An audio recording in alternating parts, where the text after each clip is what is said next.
Hello again, everyone, and welcome to the OSU Roundup. Coming up, we'll head to the Diamond. We'll talk to Kitty Gajewski. We'll talk to Josh Holliday in just a little bit. But before we get there, Natasha Mack had an outstanding year for Oklahoma State. Picked up a couple of National Defensive Players of the Year award, and now she awaits the WNBA draft. Before she headed home getting him prepared for that, she had a sit down with our own Jessica Morrey.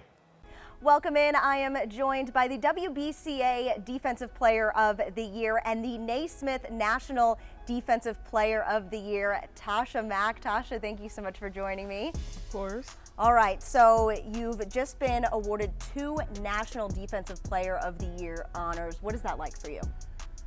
Honestly, it's quite amazing because most of my game comes from defense, so offense is just a plus. Did you think going into this year, your senior year with the Cowgirls, that you would have a shot at winning these awards? I had no clue because there's so many great players out there, so I would just play the game I love with the people I love. What does it mean to you to bring these awards to Oklahoma State? It means a lot. You know, Oklahoma has great history, and to, keep building on that, making this a great program means a lot. Hopefully it just keeps lasting. And you were only here for 2 years, but obviously you made a huge impact on this program. What is it like to know that your name will always be in the history books here at Oklahoma State? Honestly, it feels okay, but just to know I made a positive impact and influence people is amazing. So that means more to me than anything. And what is your favorite part about being a Cowgirl? Ooh, the atmosphere. I love it. Game days, it just be so hype and live. I love it. Do you think that's what you're going to miss the most when you leave here? Yes. Yes, I'm going to miss my teammates too. So. And what's your favorite memory here with Oklahoma State? It had to be last year when I attempted to dunk it against OU.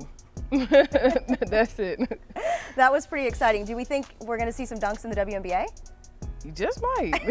Stay tuned. What do you want WNBA teams to know about you? I try to be the best teammate I can possibly be. So that's really it. I mean, I'm a great player overall, but teammates, it's not just a one-person game. It's a team. It's y'all 5 against everybody else. So that means a lot. Been a great teammate. Before you came to Oklahoma State, you took some time off from basketball. You spent some time in a chicken factory. And you thought you might never play basketball again. You stepped away from the game, but now you're back. Obviously, you're at the height of your collegiate career, winning these national awards. Was it all worth it? Oh, definitely. It definitely was. It was all a journey. I don't regret anything. I am happy I got out as soon as possible. So the journey's amazing, and then, just to be back doing what I love is everything. What has that journey taught you? Never stop believing in yourself. The world might give up on you, but never stop believing in you. And I have here this book from 3rd grade that you made, where you talk about your dreams. And this was in 3rd grade. And can you read me the part about what you want to be when you grow up? Oh, man. Let me see if I can still read it. More than anything for my future, I want to be an NBA player. I was in 3rd grade at the time, okay? Now I know it's WNBA. And then if that didn't work out, I wanted to be a teacher, then a judge. Well, I think the WNBA is going to work out for you, as you are projected to be a top 5 pick in this upcoming WNBA draft. To look back and see that and know that you are about to accomplish that goal that you set for yourself way back in the 3rd grade, what is that like? 3rd grade me is screaming right now with so much joy and excitement. And to know that I can make that come true, that means everything. That is fantastic, Tasha. And as we wrap up our time here and your time here at Oklahoma State, overall, just what does it mean to you to be an Oklahoma State Cowgirl? It means be loyal and true to the colors, the team, the atmosphere, the players, the coaches, everybody. So it means a big deal. And what's it going to be like for you to take that tradition, take what you learned here at Oklahoma State and bring it into the WNBA and represent Oklahoma State at a huge level? It's going to be amazing. I learned quite a few things here, carry on with me, respect, everything. And so when I take that with me, it'll make a huge impact. Awesome. Well, thank you so much. That is the WBCA National Defensive Player of the Year and the Naismith National Defensive Player of the Year, Tasha Mack. Go Pokes.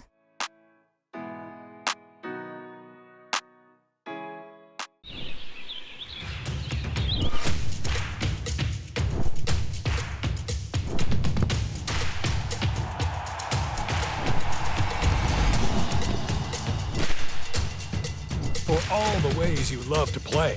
Academy Sports and Outdoors makes it easier than ever to get what you need and have fun out there. Get free shipping on your favorite brands at academy.com or get free curbside or in-store pickup at your Academy store. Thanks, Jessica. Great stuff with Natasha Mack, and congratulations to all the awards that she has begun to rack up as we welcome you back in studio. Joined now by Kenny Gajewski, the head coach of the Oklahoma State Cowgirl softball team. And Coach, congratulations on an outstanding weekend. I don't care who you're playing. When you get a sweep, you've done something right. Yeah, it was a good one. We had to really fight and claw, and really proud of our kids for the way that they made their hits count all weekend long, and obviously pitched very well. And when you're in conference, getting those W's are the most important thing. And when you can win all three of those games, it's a big deal. Well, and for the sake of the conference, Coach, we need the teams. Every team needs to be competitive, and every team needs to continue to rise. And Iowa State has done that. This is a team that has very much improved over the last couple of seasons. I would totally agree. Jamie's done a great job. He's definitely improved their talent. I thought they were one of the toughest, grittiest teams that we had played up to this point. They're going to be there in the very end. They're a regional team. I'm excited for him. I know they're off to a rough start in conference, having to play OU, Oklahoma State, and then they go to Texas next. It's a tough start, but they'll be okay. It was a really good challenge for our team. Game one, you guys end up with a 3-1 win. And it was in walk-off fashion. And obviously, whoever gets the walk-off gets the credit, and deservedly so. Kylie Naomi hits one out. You guys win it 3-1. Because she doesn't even get a chance to get to the plate if Reagan Wright doesn't get the single ahead of her because there were 2 outs. She turned the lineup over, and, I mean, that's maybe the unsung hero of that ball game. Yeah, it's interesting that you bring that point up because it was a huge at-bat to get Kylie back up. And Reagan's been struggling, but she's starting to see some light at the end of the tunnel. And her averages really jumped up. It's not where she wants it, but it's really changed here over the last couple weeks. And so for her to have that great at-bat, we're able to string a couple good at-bats together, and then Kylie comes up and has the big blow, and you forget about that kind of stuff as you're coaching, and as you bring that stuff up, it's a really good point, and it's got a lot of value in the fact that we need these kids to just continue to improve each day. Well, Eberly gets the win. Maxwell comes back, pitches a beautiful game in game 2, gets you deep into the ball game. You get Logan in there, then you come back with Eberly. She gets her 12th win, and then you turn around and get another walk-off win in the last one. This one in 8 innings, and again, Busby's going to get all the credit, but I mean, there's a lot that goes into any kind of a walk-off. Certainly, if it's not a home run. Yeah, it was a struggle on Saturday. We just could not get our bats going. Allison had the big home run in the first inning. I really kind of felt good, to be honest. I was like, okay, here we go. We're going to get some runs going. And then we don't score again until the 8th. And, Kylie gets the big base hit to start that inning off. Really, really hit the ball well. And Shai moves her, and we get some things to happen. And I'm just, we're going to continue to get better as we go along. But it's good to see us make our hits count. It really is. It's important stuff, and it's good to see us pitch the way we pitched. And going back to Kansas on that Friday night, making 5 errors. Now we played 5 air-free games in a row, and that's the type of team that I think we really are. And obviously you're going to want to do the same thing when you go out to West Texas, headed out to Lubbock for a 3-game set with a Texas Tech team that always plays you guys very well. Yeah, we seem to be in some really tough games with Texas Tech my whole time here. I think my first year we scored 42 or 43 runs and got swept.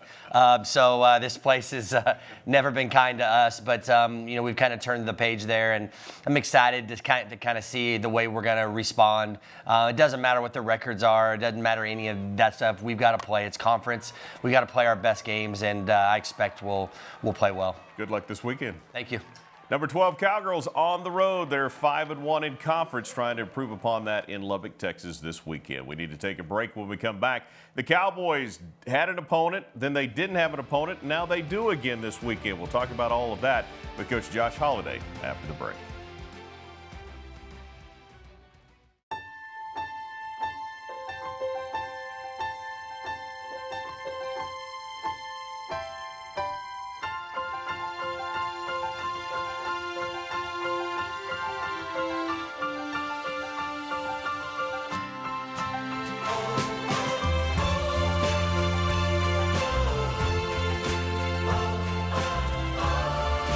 living with joint pain? Take the first step at mercy.net/cowboysortho.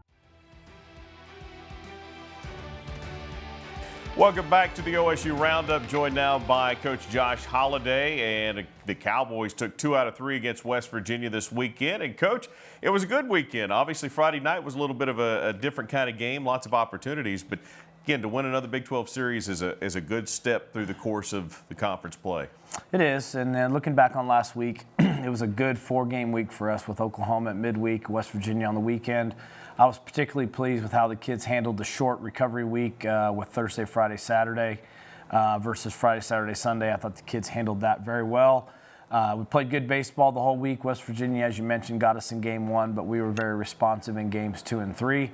And just a good, tough, gritty effort by our team over the course of that week. And I think when you look at the way we pitched the ball, caught the ball, swung the bat, there was a good balanced attack by our team. A lot of guys contributing, and I thought it was very responsive Saturday or Friday, Saturday after losing game 1, which we hadn't done, I don't believe, at any point this year. Well, yeah, it is interesting because, we talked about sometimes the way your team responds is how you're going to judge how they're growing and how they're maturing. And so to come back and get the 7-2 win on Saturday, or again on Friday, was obviously another good step, continuing to answer the bell. Yeah, I think Justin Campbell's provided us with a tremendous lift. He's really been dominant this year. Really from the beginning of the year until now, I don't think he'd given up an earned run since the Arkansas Little Rock start, which was the opener at O'Brate Stadium 5-6 weeks ago. So the stretch of innings that he had been on, the way he had been pitching was very dominant. It gives your team tremendous confidence when a guy takes the mound and pitches like that. We had the luxury of Parker coming in relief on game 2 on top of Justin, and that really set us up well for game 3, where we had Robleski going out plus a good bullpen behind him. So we managed that awfully well. I thought the kids responded, and Justin was outstanding. For the weekend, Christian Encarnacion Strand, 9 RBI for his efforts, was named Big 12 Player of the Week, and young man just continues to go out and deliver.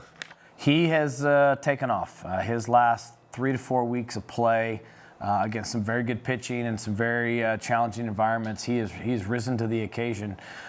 He continues to evolve. He's not just a home run hitter now. There's base hits going to all fields. There's base hits coming in different counts. There's an RBI approach. There's definitely an aggressive approach when the right pitch shows up. So we're seeing a very good baseball player play very well, but we're also seeing him grow in his confidence.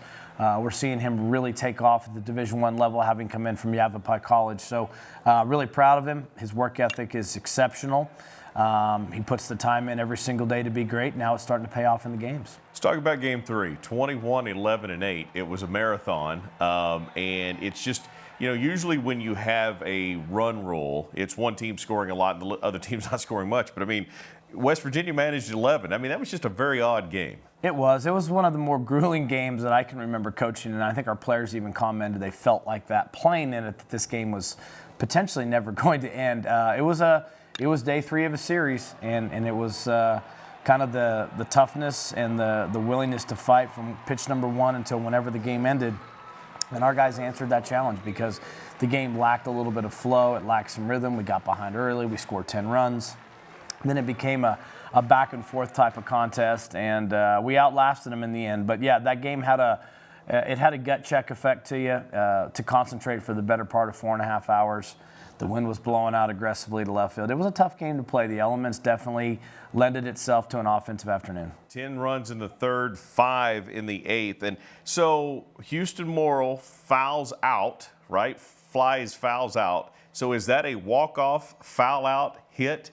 Because you get the tag and then you get the run rule. Yeah, I've never heard that one before. I think you're probably going to get a walk-off sac fly. You're going to get a walk-off F9 RBI sac fly to end the game, and that's a good thing. No, you don't. It was a little bit of a tough play for the right fielder because I think he realized, if I catch this, it's an out, but yes, the game is over. So not one of those plays you rehearse much on defense. We'll take it. We were all glad to get that one over with, and Huey had a really big day in Game 3. So coming up this weekend, you had Central Arkansas scheduled. They obviously, unfortunately, have had some COVID issues, so that got canceled. You didn't have the midweek, and you don't have a Big 12 conference. So I know you guys went in scramble mode.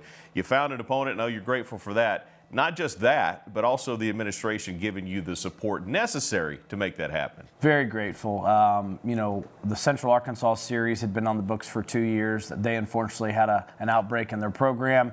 We were left without an opponent, and did Oklahoma State Athletics step up and allow us to go out and aggressively find a team to come in. UNC Wilmington was willing to work with us. Both schools got together and invested in baseball. They're flying out here. It should be a beautiful weekend. 3 games against a very good UNC Wilmington team. So I'm personally thankful to work at a school and work for people like Coach Holder and Chad Weiberg and Kevin Feit, who work with our sport directly, who hustled for us. The minute we realized the series was canceled, they got on board and helping us find some games. So really appreciate them and appreciate all the support of our boosters who make us very active and able to do things like this on the fly. Well, congratulations on the weekend and good luck this upcoming weekend. Thank you. And that's going to wrap things up. We want to say thanks to Natasha Mack. Again, just a terrific year she's had, and things are going really well for her. Also want to say thanks to Jessica Morrey for being here, and we want to say thanks to Coach Holliday. Coach Kenny Gajewski, I'm Casey Kendrick. We'll see you guys next time on the OSU Roundup.